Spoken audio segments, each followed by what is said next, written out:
সেকালের মুনাফিক বনাম একালের মুনাফিক। শুনতে রাজি আছি তো ইনশাআল্লাহ? এই সূরাটিতে আল্লাহ পাক নারী এবং পুরুষের অধিকার নিয়ে একদম দীর্ঘ আলোচনা করেছেন। এই সূরার নাম সূরা নিসা হলো কেন?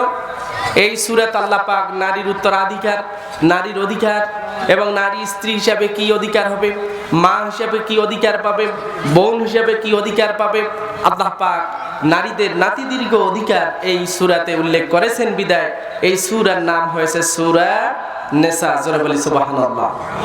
এই সূরাতে যেহেতু আল্লাহ পাক নিসা নামে সূরাটি শুরু করেছেন, আমরা আমাদের মূল তাফসিরের আগে আমরা নারী এবং পুরুষের ব্যাপারে কিছু তথ্য শুনবো ইনশাআল্লাহ। আল্লাহ রাব্বুল আলামিন কোরআনুল কারীমে বলেছেন, আর-রিজালু কাওয়ামুনা আলান নিসা। হে নারীরা, তোমরা শুনে রাখো। পর্দার আড়ালের মা বোনেরা যেহেতু আছেন, ওনাদের ব্যাপারে কিছু তথ্য না দিলে ওনারা মন খারাপ করবেন। আর যেহেতু আমরা সূরা নিসা এখানে তেলাওয়াত করেছি, সুতরাং কিছু তথ্য দিতে চাই। আল্লাহ বলছেন, আর-রিজালু কাওয়ামুনা আলান নিসা।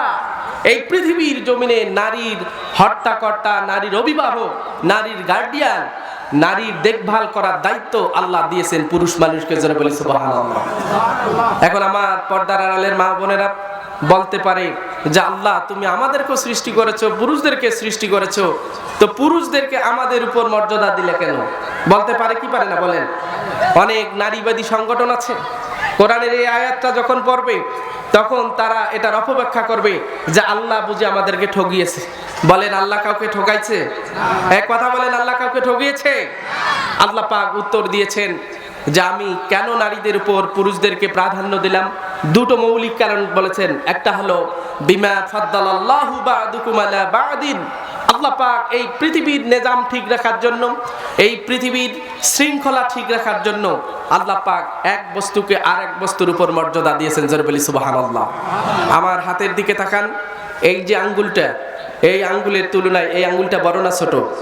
একটু কথা বলেন, বড় না ছোট? এটার তুলনায় এটা বড় না ছোট? এটার তুলনায় আবার এটা ছোট হয়ে গিয়েছে, এটার তুলনায় আবার এটা ছোট। এখন এই বৃদ্ধাঙ্গুলি যদি আল্লাহকে বলে, আল্লাহ তুমি এটাকে আমার তুলনায় বড় করলা, এটা বড় করলা, এটাও বড় করলা, এটাও বড় করলা, আমার দোষ কি ছিল? বলতে পারে কি পারে না?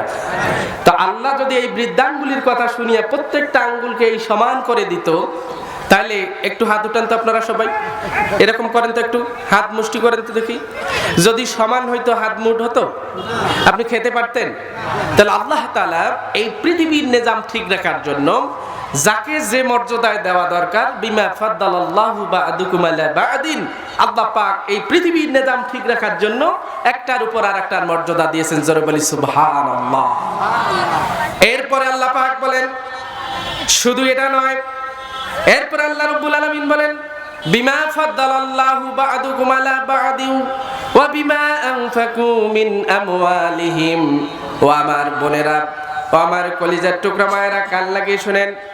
আল্লাহ পাক কি কারণে নারীর উপর পুরুষের কর্তৃত্ব কেন দিলেন, অভিভাবকত্ব কেন দিলেন? আল্লাহ পাক দ্বিতীয় কারণ হিসাবে উল্লেখ করেন, যেহেতু পুরুষদেরকে আমি আল্লাহ তাআলা নারীদের খরচ করার দায়িত্বটা আমি আল্লাহ পুরুষদেরকে দিয়েছি, সুতরাং যে পুরুষটা আপনার সমস্ত খরচ দেখভাল করবে, আপনার তামাম দায়িত্ব নিবে, সুতরাং ওই পুরুষটা আপনার উপর কর্তৃত্ব খাটাবে না পাশের বাড়ির অন্য কেউ কর্তৃত্ব খাটাবে? কথা বলেন। তাহলে যেই স্বামী স্ত্রীর যাবতীয় অধিকার রক্ষা করবে, যাবতীয় হক আদায় করবে, এই স্বামী স্ত্রীর উপর তার কর্তৃত্ব থাকবে না অন্য কারো কর্তৃত্ব থাকবে? তা আল্লাহ পাক দুটো কারণে, একটা হচ্ছে আল্লাহ পাক পৃথিবীর নিজাম ঠিক রাখার জন্য একটার উপর আরেকটার মর্যাদা দিয়েছেন, আর দ্বিতীয় হলো স্বামী বেচারা শুধু কবুল শব্দটা বলার পরক্ষণ থেকে তার স্ত্রীর সামাজিক দায় দায়িত্ব থেকে শুরু করে, অর্থনৈতিক দায় দায়িত্ব থেকে শুরু করে যতগুলো অধিকার রয়েছে, সমস্ত অধিকার আল্লাহ পাক মুহূর্তের মধ্যে ওই স্বামীর উপর সব কিছু ওয়াজিব করে দেন। কথা বলেন ঠিক কিনা? বিয়ের পরে শুধুমাত্র আলহামদুলিল্লাহ শব্দটা বলার পরে স্বামী যদি স্ত্রীর অধিকার রক্ষা না করে, মুসলিম পারিবারিক আইনে বলেন, দেশীয় আইনে বলেন, ওই স্ত্রী আদালতে মামলা করতে পারে কি পারে না? ইসলামী শরীয়ত বলছে, স্ত্রী যদি কোটি টাকারও মালিক হয়, ওই কোটি টাকা থেকে স্বামী অর্থ নেওয়ার কোনো অধিকার নেই। যতক্ষণ না স্ত্রী স্বেচ্ছায় স্বামীকে না দেয়, ততক্ষণ পর্যন্ত একজন স্ত্রীর গচ্ছিত অর্থ থেকে স্বামী খরচ করতে পারবে। আর একজন স্বামী যদি রিক্সা চালক হয়, দিনমজুর হয়, তার 200 টাকা, 250 টাকা, 500 টাকা ইনকাম থেকে খরচ করার দায়িত্ব স্ত্রীর রয়েছে। কথা বলেন ঠিক কিনা? এই কারণে আল্লাহ তাআলা এই সূরা নিসায় নারীদের অধিকার সম্পর্কে বক্তব্য দিতে গিয়ে নারীদের উপর পুরুষের মর্যাদা আল্লাহ পাক তুলে ধরেছেন। আবার অনেক অনেক জায়গায় দেখা গিয়েছে পুরুষের তুলনায় আল্লাহ পাক নারীর মর্যাদাকে আকাশচুম্বী করে দিয়েছেন। জোরে বলি সুবহানাল্লাহ। আজ কোরআনুল কারীমের এই আয়াতটা পৃথিবীর মুসলিম উম্মাহ না বুঝলেও আমেরিকারা বুঝেছে। বলেন কারা বুঝেছে? আমেরিকারা বুঝেছে। আজ আমেরিকার যে নির্বাচন, এই কিছুদিন আগে যে নির্বাচন হলো, এর আগের যে নির্বাচন হয়েছে, আমেরিকারা সারা পৃথিবীতে মুসলিম দেশগুলোতে নারী নেতৃত্বের কোটা দেয়। সংসদে 50% নারী নেতৃত্ব থাকতে হবে। সারা পৃথিবীর মুসলিম উম্মাকে ওরা চাপিয়ে দেয়। কিন্তু আমেরিকার ইতিহাসে দেখা গিয়েছে এখন পর্যন্ত আমেরিকার পার্লামেন্টের ইতিহাসে ওরা কখনো নারী নেতৃত্বকে সাপোর্ট করে নাই। কথা বলেন ঠিক কিনা? হিলারি ক্লিন্টনের জনপ্রিয়তা ছিল আকাশচুম্বী, কমলা হ্যারিসের জনপ্রিয়তা ছিল আকাশচুম্বী।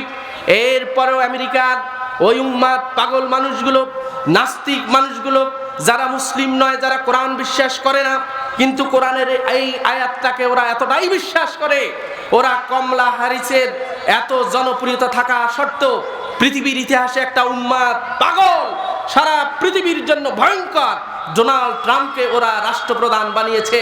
এরপর ওরা নারী নেতৃত্বকে মেনে নেয় নাই। কথা বলেন ঠিক কিনা? সেই স্বাধীনতার পর থেকে এখন পর্যন্ত আমরা দেখেছি আমাদের এই দেশটা নারী নেতৃত্বের কারণে আমরা এই দেশটাকে আমরা অনেক দূর পিছিয়ে দিয়েছি। কথা বলেন ঠিক কিনা? আল্লাহর হাবিব বলেছেন, যেই দেশের যেই সমাজের নেতৃত্ব নারীদের হাতে যায়, ওই সমাজের ওই দেশের আল্লাহ পাক কল্যাণ দান করেন না। কথা বলেন ঠিক কিনা?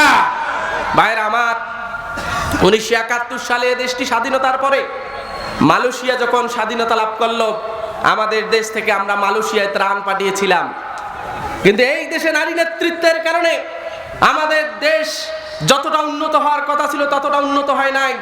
যেই দেশে আমরা ত্রাণ পাঠিয়েছিলাম সেই দেশে আজ আমার দেশের মানুষ কাজ করতে যায়, আর আমার দেশের মানুষ না খেয়ে মরে। আমার দেশের ডেভেলপমেন্ট নেই। এর পিছনে নেপথ্যে কারণ হলো আমাদের দেশের শাসন ক্ষমতায় আমরা অধিকাংশ সময় স্বাধীনতার পর থেকে আমরা নারী নেতৃত্বকে মেনে নিয়েছি। কথা বলেন ঠিক কিনা? ভাইরা আমার, নারী নেতৃত্বের ব্যাপারে আল্লাহ পাক কোরআনে যতগুলো নবী রাসূল এই পৃথিবীতে পাঠিয়েছেন, আপনি দেখাতে পারবেন না কোন নবী হিসাবে আল্লাহ পাক কোন নারীকে পৃথিবীতে পাঠিয়েছেন। কেউ বলতে পারবেন? কেউ বলতে পারবেন? তাহলে এই পৃথিবীর নেতৃত্ব দিবে পুরুষরা। পৃথিবীর নেতৃত্ব দিবে কারা? একটা আওয়াজ দিয়ে বলেন কারা? সামনে নির্বাচন হবে। এতদিন আমরা আপার নির্বাচন দেখেছি, দাদির নির্বাচন দেখেছি, ভাবির নির্বাচন দেখেছি, নারী নেতৃত্ব দেখেছি। আমি আপনাদের উদাত্ত আহ্বান জানাচ্ছি, সামনে যে অপার ভবিষ্যৎ বাংলাদেশ, এই নির্বাচনে নারী নেতৃত্বের পিছনে আমাদের ছুটা যাবে। ভাইরা আমার, সম্মানিত ভাইরা, স্ত্রী স্বামীকে সালাম দিবে, সন্তান বাবাকে সালাম দিবে, মাকে সালাম দিবে, এই সুন্নাহগুলো কি আমাদের সমাজে প্রতিষ্ঠিত আছে? না থাকার কারণে আমাদের পরিবারগুলো জাহান্নামের মিনিকুটরা হয়ে গেছে। কথা বলেন ঠিক কিনা? এ কারণে স্বামী বাহিরে থেকে আসবে, স্ত্রীকে সালাম দিবে, স্ত্রী সালামের জবাব দিবে, অথবা স্ত্রী স্বামীকে সালাম দিবে, স্বামী সালামের জবাব দিবে। দুজন দুজনের মধ্যে শান্তি বিনিময় হবে, প্রেম বিনিময় হবে, পরিবারটা জান্নাতের মিনি টুকরো হয়ে যাবে। কথা বলেন ঠিক কিনা? বক্তব্যের শুরুতে আমি আপনাদের উদাত্ত আহ্বান জানাচ্ছি, ইসলামের এই ছোট্ট সুন্নাহটা যেন আমরা পালন করি। সকলে বলি আল্লাহুম্মা আমিন। যারা বয়স্ক বাবারা রয়েছেন, অনেক সময় রাস্তাঘাটে হাঁটার সময় নাতির বয়স সমতুল্য, অথবা ছেলে সমতুল্য, অথবা ছোট ভাই সমতুল্য রাস্তাঘাটে দেখা হয়, ওরা যখন সালাম না দেয়, আমরা যারা বয়স্কে প্রবীণ মুরব্বী, আমরা তখন গোষ্ঠী সহ উদ্ধার করি যে ছেলেটা বেয়াদব হয়ে গিয়েছে, এরকম করি কি করি না? অথচ আল্লাহ রাসূল এই বিশ্ব সবার একজন শ্রেষ্ঠ মানুষ, তিনি নিজেও ছোটদেরকে সালাম দিতেন কিনা? আপনি মুরব্বী সেজেছেন, আপনি একবার সালাম দেন, পরবর্তীতে আপনি রাস্তা দিয়ে যখন হাঁটবেন 1 কিলোমিটার দূরে দেখলে ওই ছেলেটা আপনাকে সালাম দেবে। কথা বলেন ঠিক কিনা? তাই আজ এই মাহফিলগুলো আমলের নিয়তে কিছু কথা শুনতে হবে, সেটা আমল করতে হবে। রাজি আছি তো ইনশাআল্লাহ?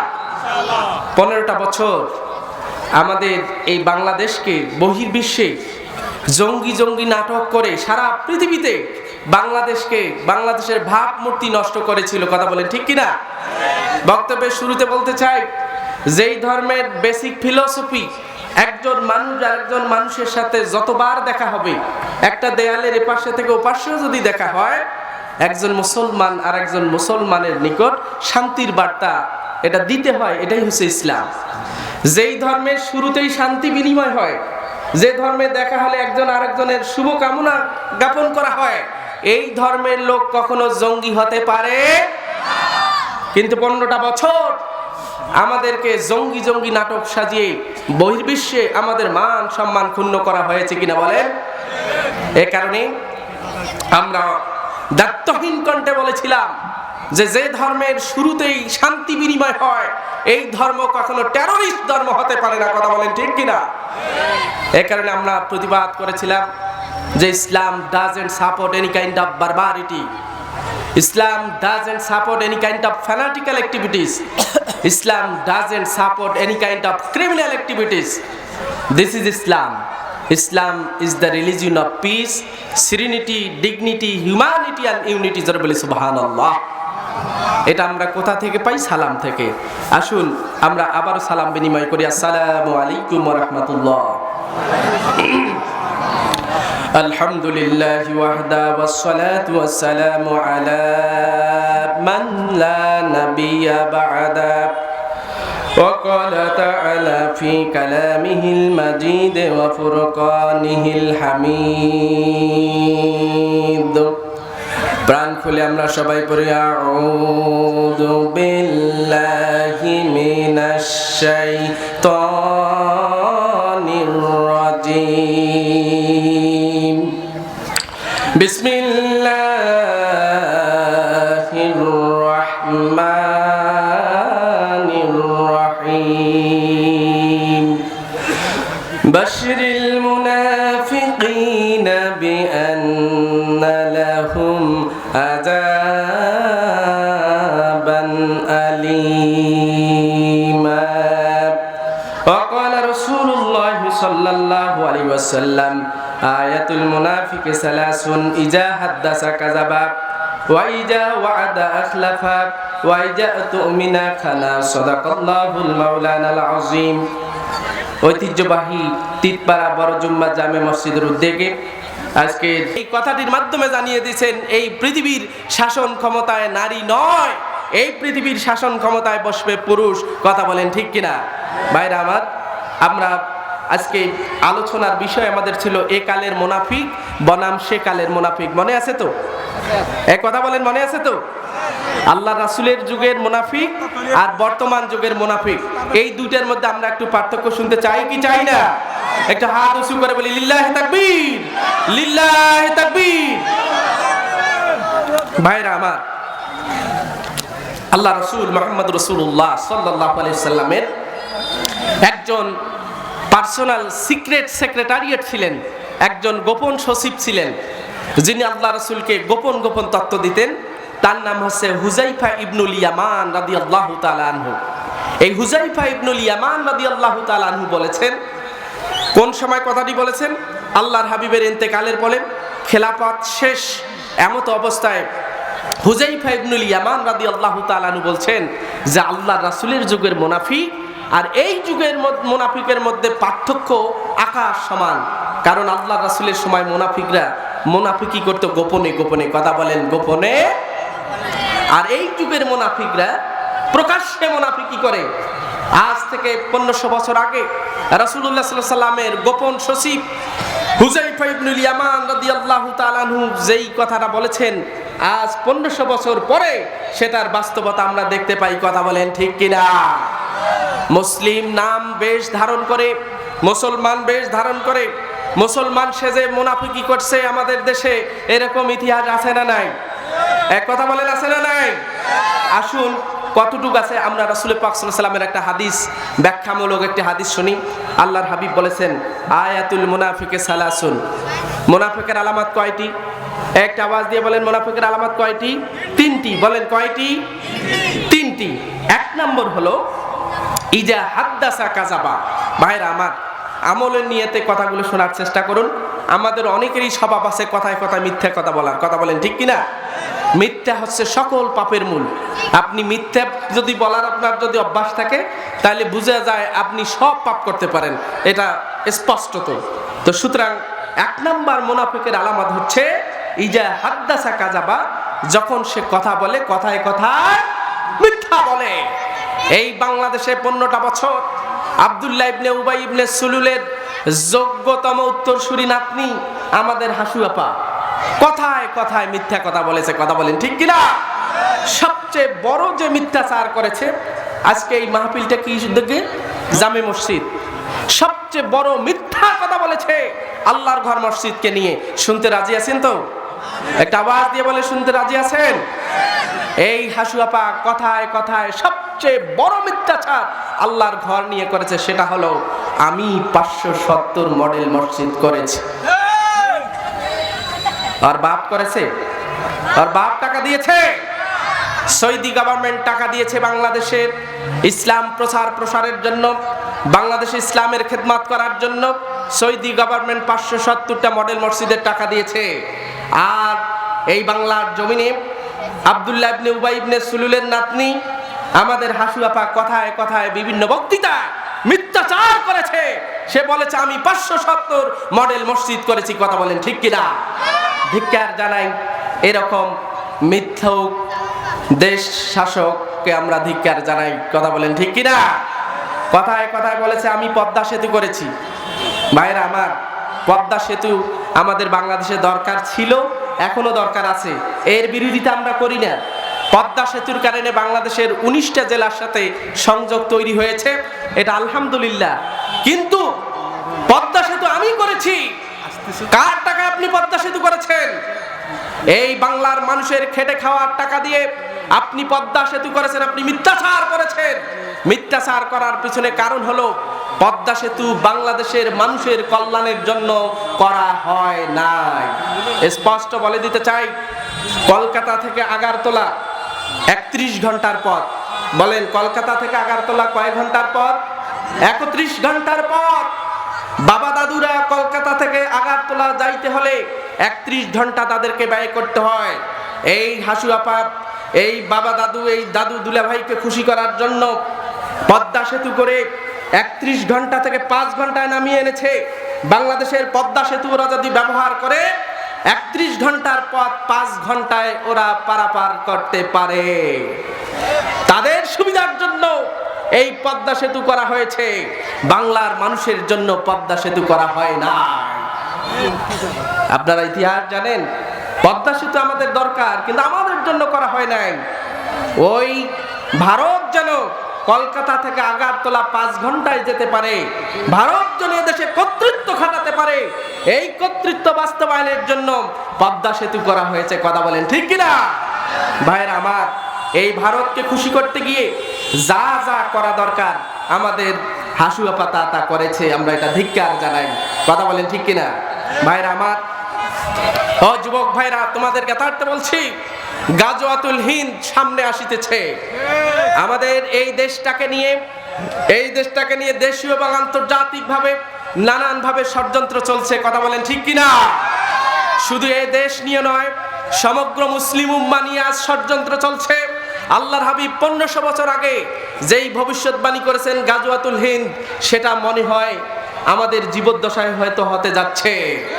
যুবক ভাইরা, এই কারণে তোমাদের দৃষ্টি আকর্ষণ করছি, শুধু যুবক নয়, যারা এখানে আমার কথাগুলো শুনছেন, আপনাদের পায়ে ধরে বলি, এরকম যদি কোনো একটা ডাক আসে, ভারত যদি আমাদের বিরুদ্ধে অবস্থান নেয়, কারা কারা বুকের তাজা রক্ত দিয়ে ভারতকে রুখে দাঁড়াতে গিয়ে নিজের জীবন উৎসর্গ করতে রাজি আছেন? কারা কারা হাত উঁচু করে আল্লাহকে দেখান। লিল্লাহে তাকবীর, লিল্লাহে তাকবীর, লিল্লাহে তাকবীর। ভাইরা আমার, হাত নামান। ভাইরা আমার, এই মুনাফিক ইজা হাদ্দাসা কাযাবা, কথায় কথায় মিথ্যা বলেছে। বাংলাদেশ থেকে 18,35,000 কোটি টাকা ঋণ করে পালিয়েছে এই পালাটিয়া। কথা বলেন ঠিক কিনা? বাংলাদেশের 18,35,000 কোটি টাকা সে ঋণ করেছে। পত্রিকায় এসেছে শেখ হাসিনার আমলে $16 বিলিয়ন প্রতি বছর পাচার হয়েছে। আপনি 15 বছর যদি হিসাব, বিলিয়ন মার্কিন ডলার এদেশ থেকে এই মিথ্যুক এই লেডি হাসিনা পাচার করে এদেশের অর্থনৈতিক মেরুদণ্ডকে প্যারালাইসিস করে দিয়েছে। কথা বলেন ঠিক কিনা? ভাইরা আমার, এরকম মিথ্যাচার শাসক যেন আল্লাহ আমাদের কিয়ামত পর্যন্ত এই বাংলার জমিনে না দেন। সকলে বলি আল্লাহুম্মা আমিন। আল্লাহর হাবিব বলেছেন মুনাফিকের দ্বিতীয় যে আলামত সেটা হচ্ছে ওয়াইজা ওয়াদা আখলাফা, যখন সে কোনো কিছু ওয়াদা দেয় সেটা কি করে? ভঙ্গ করে। ভাইরা আমার, আমরা শুনেছি, পত্র পত্রিকা দেখেছি, টেলিভিশনের বক্তৃতায় শুনেছি, এই লেডি ফেরাউন বলেছিল মদিনার শরদ অনুসারে এদেশ শাসন করবে। বলেন কি অনুসারে? ওয়াদা দিয়েছিল মদিনার শরদ অনুসারে এদেশকে শাসন করবে, কিন্তু মদিনার শরদ অনুসারে তো শাসন করা দূরের কথা, নমরুদের শাসন অনুসারে, ফেরাউনের শাসন অনুসারে আয়নাঘর তৈরি করে এদেশের নিরপরাধ মানুষদেরকে, আলেম ওলামাদেরকে জেল জুলুম অত্যাচার নিপীড়ন করে এদেশের আলেম ওলামাদের একদম প্যারালাইসিস করে দিয়েছে। কথা বলেন ঠিক কিনা? ওয়াদা করেছিল মদিনার সনদ অনুসারে রাষ্ট্র চালাবে, চালিয়েছে নমরুদের ফেরাউনের শাসন অনুসারে। কথা বলেন ঠিক কিনা? তাহলে মুনাফিকের আলামত কি? দ্বিতীয় আলামত হলো যখন সে কোনো ওয়াদা দেয়, ওয়াদাটা সে কি করে? খেলাপ করে। এই কারণে এই বাংলার জমিনে এই লেডি শেখ হাসিনার ফাঁসি দিতেই হবে। আমাদের বাংলাদেশের বিডিআর বিদ্রোহ করে শাপলা চত্বরের অসংখ্য আলেম ওলামাদেরকে নৃশংসভাবে হত্যাকাণ্ডের দায়ে এই বাংলার জমিনে আজ হোক কাল হোক এই মিথ্যাচার শেখ হাসিনার ফাঁসি হবে, এতে কোনো সন্দেহ নাই। কথা বলেন ঠিক কিনা? ভাইরা আমার, আল্লাহর হাবিব বলেছেন ওয়াইজা ওয়াদা আখলাফা, যখন মুনাফিকের দ্বিতীয় আলামত হচ্ছে যখন কোনো ওয়াদা দেয় তখন সেটা কি করে? খেয়ানত করে। 3 নাম্বার হলো আল্লাহর হাবিব বলেছেন ওয়াইজা তুমিনা খানা, যখন তাদের কাছে কোনো কিছু আমানত দেওয়া হয় সেই আমানতটাকে কি করে? খেয়ানত করে। ভাইরা আমার, আপনাদের জ্ঞাতার্থে বলছি, একটু ভালো করে শুনুন। এই দেশটা, এই দেশের শাসন ক্ষমতার চেয়ারে যারা বসবে তাদের কাছে পুরো দেশটা আল্লাহর পক্ষ থেকে আমানত। কথা বলেন ঠিক কিনা? এই দেশের শাসন ক্ষমতার চেয়ারে যারা বসবে পুরো দেশটা আল্লাহর পক্ষ থেকে তার কাছে আমানত। এই 15টা বছর যার হাতে আল্লাহ পাক দেশটা দিয়েছিলেন, যাকে আমানত রক্ষা করার দায়িত্ব দিয়েছিলেন, সে আমানত রক্ষা করে নাই। 15টা বছর বাংলাদেশের স্বাধীন সার্বভৌম রাষ্ট্রটাকে ভারতের কাছে একদম বিকিয়ে দিয়েছে। কথা বলেন ঠিক কিনা? সে আমানতের খেয়ানত করেছে। আমানতের কি করেছে বলেন? খেয়ানত করেছে। এবং এই সরকারের আমলে আমরা দেখতে পেয়েছি যতগুলো বাংলাদেশের উন্নয়নের জন্য বাজেট হয়েছে, এই বাজেটটা ছিল বাংলার আপামর জনতার জন্য আমানত। কথা বলেন ঠিক কিনা? এরা ব্রিজ খেয়েছে, কালভার্ট খেয়েছে, এমনকি এরা টয়লেট পর্যন্ত খেয়ে ফেলেছে। কথা বলেন ঠিক কিনা? বঙ্গবন্ধু টয়লেটের বাজেট আসছিল না? এই বঙ্গবন্ধু টয়লেটের বাজেট পর্যন্ত এরা খেয়ে ফেলেছে। এই যে দেশের মানুষের জন্য যে আমানত, এই আমানতগুলো এরা খেয়ানত করেছে। এই তিনটা মুনাফিকের যে বৈশিষ্ট্য, এই তিনটা বৈশিষ্ট্যই ছিল এই লেডি ফেরাউনের নিকট। কথা বলেন ঠিক কিনা? ভাইরা আমার, আর একটা মুনাফিকের বৈশিষ্ট্য হলো যখন তারা নামাজে আসে, নামাজে দাঁড়ায়, তখন তারা আলসামি করে। বলেন কি করে? ওয়াহুম কুসালা। যখন মুনাফিকরা নামাজে দাঁড়ায় তখন নামাজে তারা উস্কু খুস্কু করে, মানে নামাজে তার কোনো মন নেই। ভাইরা আমার, মুনাফিক যদি নামাজে এসে উস্কু খুস্কু করে আর যে লোকগুলো মসজিদে আসে না, নামাজ পড়ে না, তাহলে ওরা কি মুনাফিকের থেকে ভালো না খারাপ? একটু কথা বলেন, ভালো না খারাপ? মুনাফিক তো মসজিদে এসেছে আর আপনি তো মসজিদেও আসেন নাই, আপনি কেমনে ভালো আনবে বড় আমার? মুনাফিক তো মসজিদে নামাজ পড়তে এসে উস্কু খুস্কু করতেছে, তাও সে নামাজে এসেছে, আর আপনি কিন্তু মসজিদে আসেন নাই। আজকের এই মাহফিলটা কিন্তু মসজিদের উদ্যোগে। আমি একটু মুসাল্লি কালেকশন করে ওয়াজ শেষ করে দেবো ইনশাআল্লাহ। শুনতে রাজি আছেন তো? বেশিক্ষণ আলোচনা করবো না, 10 মিনিটের মধ্যে আলোচনা শেষ করে দেবো। ভাইরা আমার, মুনাফিকুশু করে আর আপনি মুসলমান দাবি করে মসজিদে আসেন না, তাহলে মুনাফিকের চেয়ে ভয়ঙ্কর হলেন আপনি। কথা বলেন ঠিক কিনা? ভাইরা আমার, আজ আমার বাবাজি বলছে যে আপনি মসজিদ নিয়ে একটু কথা বলেন। ভাইরা আমার শুনেন, মাসাজিদুহুম আমিরাতুন ওয়া হিয়া খারাবুম মিনাল হুদা। এমন এক সমাজ ব্যবস্থা আমরা এসেছি, মসজিদগুলো এসি হচ্ছে, টাইলস হচ্ছে, দৃষ্টিনন্দিত হচ্ছে, কিন্তু যেই উদ্দেশ্যে মসজিদ নির্মিত করার কথা সেই উদ্দেশ্য ওয়া হিয়া খারাবুম মিনাল হুদা, হেদায়েত শূন্য হচ্ছে। মুসাল্লি বাড়ছে না, মুসাল্লির ঈমান বাড়ছে না। আল্লাহর হাবিবের সময় তাদের মসজিদগুলো ছিল কাঁচা, কিন্তু লোকগুলোর সাহাবীদের ঈমান ছিল পাকা। আর আমাদের মসজিদ হচ্ছে পাকা, আমাদের ঈমান হচ্ছে কাঁচা। কথা বলেন ঠিক কিনা? ভাইরা আমার, আপনাদেরকে বলি, আল্লাহর হাবিব বলছেন মুরু আওলাদুকুম বিসসালাত ওয়া হুম আবনাউ সাবঈ সিনিন। তোমরা নামাজের আদেশ দাও যখন তোমাদের সন্তানের বয়স 7 বছর। বলেন কয় বছর? 7 বছর। আপনি যদি 70 বছর বাঁচেন, আপনার উপর নামাজ 63 বছর ফরজ। বলেন কয় বছর ফরজ? একটা আওয়াজ দিয়ে বলেন কয় বছর ফরজ? 63 বছর। 1 বছর সমান 365 দিন। কয় দিন বলেন? 365 দিন। দিনে রাতে 24 ঘন্টায় কয়বার নামাজ ফরজ? 5 বার। 5 বারে কত রাকাত নামাজ ফরজ আমাদের উপর? 17 রাকাত নামাজ ফরজ। প্রত্যেক রাকাতে সিজদা কয়টা? 2টা। তাহলে 17 রাকাতে সিজদা কয়টা? 36টা। আপনি 365 দিয়ে আপনি যদি 63কে গুণ দেন, দিন বের হবে 22,995 দিন। এই 22,995 দিনকে আপনি 17 রাকাতে 36টা সিজদা দিয়ে যদি আপনি গুণ দেন, সংখ্যাটা দাঁড়াবে 7,81,830টা সিজদা। জোরে বলি সুবহানাল্লাহ। আর যারা আপনারা মুনাফিক, যারা মসজিদে এসে উস্কুকুসু করেন, এই মুনাফিকের বাইরে আরেক প্রকার যে টাটকা মুনাফিক আছে, যারা রমজান আলী, কুরবান আলী, শুক্র আলী সব মিলে সেজদা হিসাব করে দেখেছি, সেজদা হয় 79,128টা। কয়টা? পুরো জীবনে 63 বছর জিন্দিগিতে মুনাফিক মার্কা যারা শুধু শুক্রবার নামাজ পড়তে আসে, কারণ শুক্রবার যদি নামাজ না পড়তে আসে আর বউ বলবে যে এটা নষ্ট, এটা কাফের হয়ে গেছে, এটা মুশরিক হয়ে গেছে। কথা বলেন ঠিক কিনা? তাহলে যারা আমরা শুক্রবার নামাজ পড়তে আসি, আমরা মানুষকে দেখানোর জন্য আসি। এতক্ষণ যাবত যে মুনাফিকের কথা বলতেছি, সবচেয়ে শ্রেষ্ঠ মুনাফিক হলো ওই ব্যক্তি যে ব্যক্তি মানুষকে দেখানোর জন্য মসজিদে আসে, নামাজ পড়ে। কথা বলেন ঠিক কিনা? তাহলে আমি আপনি রমজান আলী, কুরবান আলী, শুকর আলী সব মিলে আমরা সেজদা দিলাম 79,128টা, আর আল্লাহ আমার কাছে সেজদা পায় 7,81,830টা। দুটো মাইনাস করে দেখা গিয়েছে এখনো আল্লাহ আমার কাছে সেজদা পায় 7,02,702টা। জোরে বলি সুবহানাল্লাহ। ও বাবারা আমার, পর্দার আড়ালের মা বোনেরা, কান লাগিয়ে শুনুন।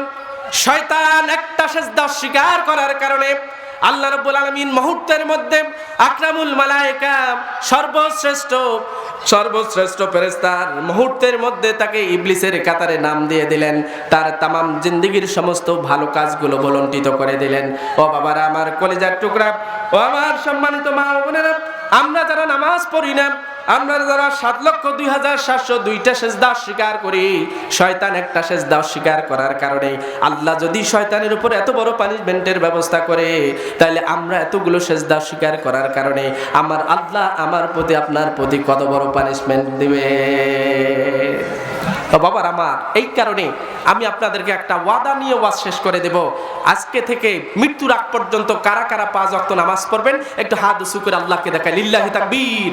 একটু হাত উঁচু করে দেখায় লিল্লাহি তাকবীর, লিল্লাহি তাকবীর। হাত নামাবেন না, আমি একটু দোয়া করে দেবো, হাত নামাবেন না। হে আল্লাহ, আমি এই নগণ্য ব্যক্তির কথা শুনে অসংখ্য মানুষ হাত তুলেছে, 5 ওয়াক্ত নামাজ পড়ার ওয়াদা করেছে। রব্বুল আলামিন এই মানুষগুলোকে তুমি মৃত্যুর আগ পর্যন্ত 5 ওয়াক্ত নামাজ পড়ার তৌফিক দান করুন। সকলে বলি আল্লাহুম্মা আমিন। হাত নামান ভাইরা, হাত নামান। ভাইরা আমার, কাল কিয়ামতের ময়দানে আউয়ালু মা ইউহাসাবু বিহিল আবদু ইয়াউমাল কিয়ামাতিস সালাহ, কিয়ামতের ময়দানে সর্বপ্রথম হিসাব নেওয়া হবে কিসের? নামাজের। এখান থেকে ডিমলা পর্যন্ত 50টা গেট দেওয়া হয়েছে, আপনাকে প্রথম গেটে আটক করা হয়েছে। আপনি আর 49টা গেট পার হওয়ার কোনো সম্ভাবনা আছে? একটা আওয়াজ দিয়ে বলেন আছে? তাহলে আল্লাহ পাক কোরআনুল কারীম এবং হাদিসের ব্যাখ্যা বিশ্লেষণ অনুসারে যেটা জানা যায়, যার নামাজ নাই ওর কোনো আমল আল্লাহ পাক দেখবেন না। যার নামাজ আছে তার বাকি হিসাব হবে, যার নামাজ নাই ওই নামাজ না থাকার অপরাধে সে জাহান্নামী, তার আর কোনো হিসাবের দরকার সুতরাং আমরা 5 ওয়াক্ত নামাজ পড়বো তো ইনশাআল্লাহ। আমি যেহেতু শিক্ষক মানুষ, একটা প্রশ্ন করে প্রশ্নের মাধ্যমে আলোচনাটা শেষ করে দিচ্ছি। একজন শিক্ষক প্রশ্ন করলো তার ছাত্রদেরকে, বাবারা বলো তো দেখি নামাজ পড়ে না কে? একজন ছাত্র দাঁড়িয়ে বলল, ওস্তাদ নামাজ পড়ে না মৃত ব্যক্তি। বলেন উত্তর ঠিক না বেঠিক? মৃত ব্যক্তি নামাজ আছে? এবার শিক্ষক বলল, বাবা তোমরা যারা আছো এই উত্তরের বাইরে আর কোনো তোমাদের কাছে উত্তর আছে? এক ছেলে দাঁড়িয়ে বলল, ওস্তাদ আমি একটা উত্তর দিচ্ছি শুনেন, সেটা হলো নাবালেগ যারা তারা নামাজ পড়ে না। বলেন উত্তর সঠিক না ভুল? নাবালেগের উপর নামাজ ফরজ আছে? এক কথা বলেন, নামাজ ফরজ আছে? এরপর শিক্ষক আবারও বলল, বাবারা এই দুটো উত্তরের বাহিরে আর কোনো তোমাদের কাছে উত্তর আছে? এক ছেলে দাঁড়িয়ে বলল, ওস্তাদ মাজনুন যারা, পাগল যারা তারা নামাজ পড়ে। বলেন পাগলের উপর কোন শরীয়ত আছে? শেষ করে দিচ্ছি। পাগলের উপর কোন শরীয়ত আছে? একটা আওয়াজ দিয়ে বলেন শরীয়ত আছে? তিনটি প্রশ্নের জবাব ভুল না সঠিক? এরপর ওস্তাদ বললেন, আরেকটা উত্তর শুনতে চাই, কে বলতে পারো একটা উত্তর দাও। এক ছাত্র দাঁড়িয়ে গেলে বলল, ওস্তাদ একটা উত্তর আমার জানা আছে, কাফের মুশরিক বেদিন যারা তারা নামাজ পড়ে। বলেন চারটা প্রশ্নের জবাব ভুল না সঠিক? এই 4টি প্রশ্ন যদি এখন আমি আপনাদেরকে করি, আপনারা একটু উত্তর দিবেন তো ইনশাআল্লাহ? এক কথা বলেন, দিবেন তো ইনশাআল্লাহ? যারা নাবালেগ আছেন তারা চুপ থাকবেন, কারণ নাবালেগের উপর কি নাই? নামাজ আছে। নাবালেগ ছাড়া বাকি 3টার উত্তর দিবেন। এখানে অনেক ছোট ছোট বাচ্চা আছে, এদের উপর নামাজ ফরজ হয়। এখন যদি আমি আপনাদেরকে প্রশ্ন করি, কলিজার টুকরা মা বোনেরা কান লাগিয়ে শুনুন, শুধু নাবালেগ নাবালিকা ছাড়া বাকি যারা রয়েছেন তারা উত্তরটা দিবেন। আমি যদি প্রশ্ন করি যে আপনারা কি পাগল, উত্তর কি আসবে? বলেন যে না আমরা পাগল নই।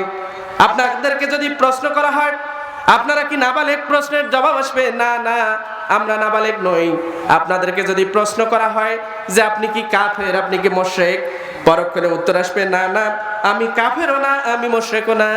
এই তিনটি প্রশ্নের জবাব যখন না এসেছে, আমি যদি প্রশ্ন করি, বাবারা আমার কলিজার টুকরা মা ও বোনেরা ভালো করে শুনেন, আমি যদি প্রশ্ন করি আপনি পাগলও না, আপনি কাফেরও না, আপনি মুশরিকও না, আপনি মুশরিকাও না, আপনি নাবালেগ নাবালিকাও না। এখন যদি প্রশ্ন করি, বাপজান আপনি নামাজ পড়েন না কেন? কলিজার টুকরা মা ও বোনেরা আপনাদেরকে যদি প্রশ্ন করি আপনারা নামাজ পড়েন না কেন, উত্তর আপনি দিতে পারবেন? কথা বলেন, উত্তর দিতে পারবেন? উত্তর যদি দুনিয়াতে দিতে না পারেন, কাল কিয়ামতের ময়দানে আউয়ালু মা ইউহাসাবু বিহিল আবদু ইয়াউমাল কিয়ামাতি আস-সালাহ। কিয়ামতের ময়দানে আল্লাহ পাক যখন প্রথম নামাজের হিসাব নেবে, আল্লাহ যখন বলবে তোমার নামাজ কোথায়? দুনিয়ার জমিনে আমি নগণ্য ব্যক্তির প্রশ্নের জবাব আপনি দিতে পারেন নাই।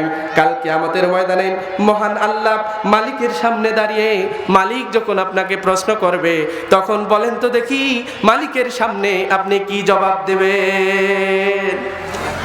নামাজ পড়া লাগবে তো ইনশাল্লাহ? আর একবার ওয়াদা করাবো, ওয়াদা করতে রাজি আছেন তো? কারণ এই ওয়াজ মাহফিলগুলো যদি আমল না শিখে যান, এই কান সুখ করে যান, ঠুসটার আওয়াজ নিয়ে যান, তাহলে কিন্তু ওয়াজ মাহফিলের রুহানিয়াত থাকে। এই ওয়াজ তখনই সার্থক হবে। আজকে এই যে মসজিদের কালেকশন করবেন, আমি তো খুব রাগ হয়ে যাই যখন মসজিদের কালেকশনের কথা বলে, কারণ আগে আমাদের মুসাল্লি কালেকশন করতে হবে। আমার মসজিদ কাঁচা থাক, কিন্তু আমার মসজিদ মুসাল্লি দিয়ে ভরপুর থাক। আমার মসজিদ ইমান দিয়ে, ইমানদার দিয়ে পরিপূর্ণ থাক। এত টাইলস ওয়ালা মসজিদ দিয়ে কি হবে যদি আমার মসজিদে মুসাল্লি না থাকে? কথা বলেন ঠিক কিনা?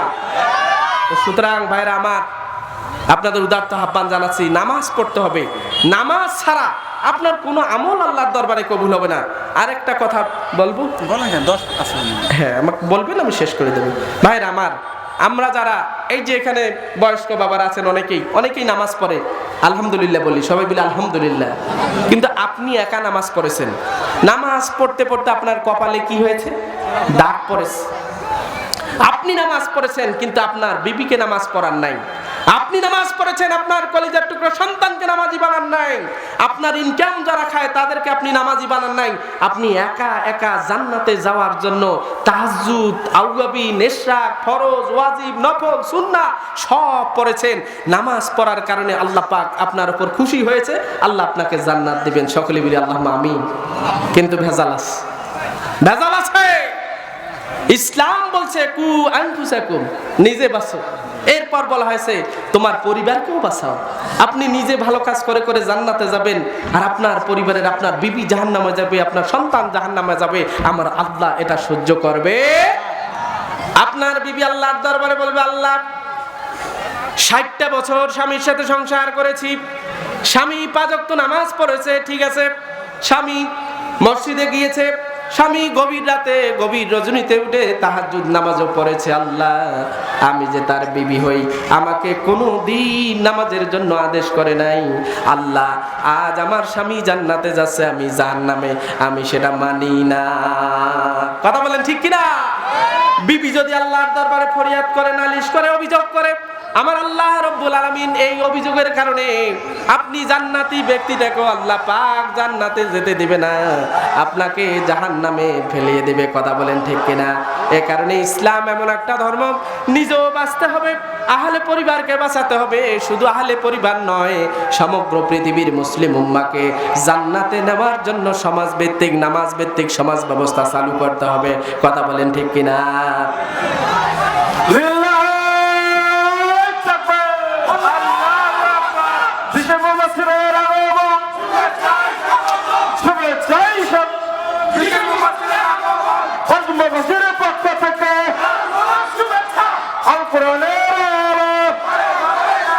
এখানে আলোচনা শেষ করে দিচ্ছি। সর্বশেষ একটি কথা বলে আমি বিদায় নিচ্ছি। দীর্ঘ বক্তৃতা শুনে লাভ নাই যদি আমরা আমল না করি। আমরা মহান আল্লাহ তাআলার দরবারে দোয়া করব, আমরা যেন 5 ওয়াক্ত নামাজ জামাতের সাথে, আমি ব্যক্তি, আমার পরিবার, আমার আশেপাশে, আমরা সবাইকে যেন মসজিদমুখী করতে পারি। সকলে বলি আল্লাহুম্মা আমিন। আর এই মসজিদমুখী বানানোর জন্য আমাদের একটা কাজ করতে হবে, শুধু 1 মিনিটে শেষ করে দিচ্ছি। সেটা হলো, নামাজ একা একা পড়লে হবে না। নামাজের বিধান আমার মতো বক্তা এখানে ওয়াজ করিও নামাজ প্রতিষ্ঠা করতে পারবে না, যতক্ষণ পর্যন্ত না এই নামাজের বিল সংসদে উত্থাপন না হয়। কথা বলেন ঠিক কিনা? আমি গিয়েছিলাম কক্সবাজার মহেশখালীতে বক্তব্য দিতে। হাসু আপা ছিল ওই সময় ক্ষমতায়। বক্তৃতার এক পর্যায়ে আমি যখন তার ভুলগুলো ধরে দিচ্ছি, তখন সভাপতি মহোদয় বলল, মোহতারাম, আপনি নামাজ রোজার এই ইবাদতের আপনি ওয়াজ করেন। আমি সেদিন বলেছিলাম যে আমাকে আল্লাহ তাআলা নামাজের ওয়াজ করার জন্য পাঠায় নাই, নামাজের ওয়াজ করার জন্য আল্লাহ পাঠিয়েছেন আল্লাযীনা ইম্মাক্কান্নাহুম ফিল আরদ আকামুস সালাহ। এই পৃথিবীর শাসন ক্ষমতার চেয়ারে যে বসবে, তার 1 নাম্বার দায়িত্ব হচ্ছে নামাজ কায়েম করা। সমগ্র দেশব্যাপী নামাজ প্রতিষ্ঠার ব্যবস্থা করা হচ্ছে রাষ্ট্রনায়কের কাজ।